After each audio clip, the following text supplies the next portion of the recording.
আজকে আমরা Zensar technology limited কোম্পানির Q3 FY24 এর রেজাল্ট সম্পর্কে আলোচনা করব। জেনসার টেকনোলজির Q3 FY23 তে টোটাল রেভিনিউ আর্ন হয়েছে 1204 crore, যেটা কোয়ার্টার অন কোয়ার্টার বেসিসে 3% ডিক্লাইন করেছে এবং ইয়ার অন ইয়ার বেসিসে 0.5% ইনক্রিজ করেছে। এবিটা আর্ন হয়েছে 207 crore, কোয়ার্টার অন কোয়ার্টার বেসিসে 10% ডিক্লাইন করেছে এবং ইয়ার অন ইয়ার বেসিসে প্রায় 54% ইনক্রিজ করেছে। প্রফিট আফটার ট্যাক্স অর্থাৎ প্যাট আর্ন হয়েছে 161 crore, যেটা কোয়ার্টার অন কোয়ার্টার বেসিসে 7% ডিক্লাইন করেছে এবং ইয়ার অন ইয়ার বেসিসে 111% ইনক্রিজ করেছে।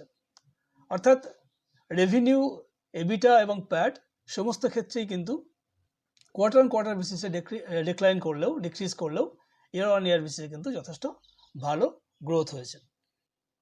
ডিসেম্বর এন্ডিং কোয়ার্টারে কোম্পানির এবিটা মার্জিন এসেছে 17.2%, যেটা লাস্ট কোয়ার্টারে অর্থাৎ সেপ্টেম্বর এন্ডিং কোয়ার্টারে ছিল 18.6%।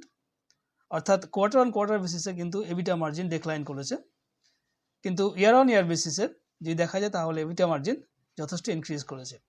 গত বছর ডিসেম্বর এন্ডিং কোয়ার্টারে কোম্পানির এবিটা মার্জিন ছিল 11.3%। টোটাল রেভিনিউয়ের 81.5% এসে ডিজিটাল অ্যাপ্লিকেশন সার্ভিসেস থেকে, যেটা গত বছর ছিল 80.7%, এবং 18.5% এসে ডিজিটাল ফাউন্ডেশন সার্ভিসেস থেকে, যেটা গত বছর ছিল 19.3%। রেভিনিউয়ের 25.9% এসে হাইটেক সেগমেন্ট থেকে, ম্যানুফ্যাকচারিং এবং কনজিউমার সার্ভিস থেকে এসে 26.1%, ব্যাংকিং এবং ফাইন্যান্সিয়াল সার্ভিসেস থেকে এসে 38.6%, এবং হেলথ কেয়ার এবং লাইফ সায়েন্স সেগমেন্ট থেকে এসে 9.4%।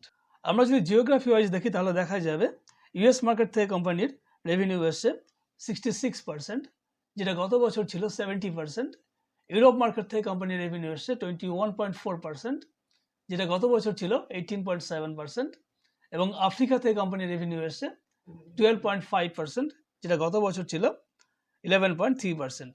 অর্থাৎ ইউএস মার্কেট বাদ দিয়ে বাকি সমস্ত মার্কেট, ইউরোপ এবং আফ্রিকাতে কিন্তু কোম্পানির রেভিনিউ যথেষ্ট ইনক্রিজ করেছে। ইউএস মার্কেটে কোম্পানির রেভিনিউ 70% থেকে ডিক্রিজ করে হয়েছে 66%। আমরা যদি ভ্যালুয়েশন জাস্টিফাই করার চেষ্টা করি তাহলে দেখা যাবে কোম্পানির ইপিএস রয়েছে এই মুহূর্তে 27.97, অর্থাৎ 27-এর কাছাকাছি। আর্নিং পার শেয়ার রয়েছে 21.10, এবং ইন্ডাস্ট্রি পি রয়েছে 32.32। অর্থাৎ কোম্পানি এই মুহূর্তে ইন্ডাস্ট্রি পি এর থেকে অনেক কম প্রাইসে, কম পিতে ট্রেড করছে। অর্থাৎ কোম্পানি অনেক কম প্রাইসে এই মুহূর্তে ট্রেড করছে। কোম্পানির বুক ভ্যালু রয়েছে 150.70 এবং প্রাইস টু বুক ভ্যালু রয়েছে 3.78।